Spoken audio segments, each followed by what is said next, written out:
Welcome to our channel. Today we how to deploy Preply for tailored language tutoring step by step clearly. To deploy Preply for tailored language tutoring, begin by visiting the Preply website. Create an account if you haven't already. Click on the sign up button and enter your email address and a secure password. Once your account is activated, log in to access the platform. Navigate to the Find Tutors section. Choose the language you wish to learn from the drop-down menu. Use the filters to specify your preferred tutor characteristics. These may include tutor availability, price range, and native language. Review the profiles of available tutors. Pay attention to their teaching styles, experience, and student reviews. Once you find a suitable tutor, click on their profile for more details. Check their schedule to see when they are available for lessons. Select a time that works for you and book a trial lesson. You may be required to input payment details during the booking process.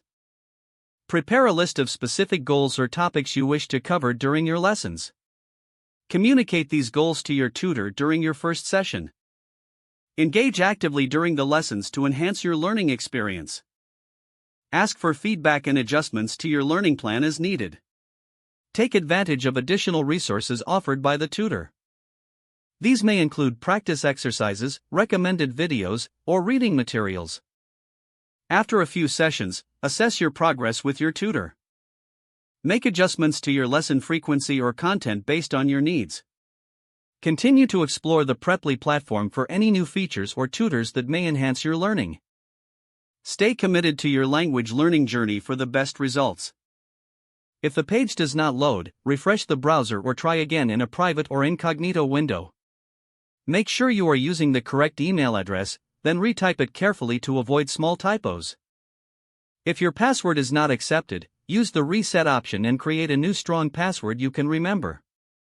Check your spam folder for verification or security emails, then complete any requested confirmation steps.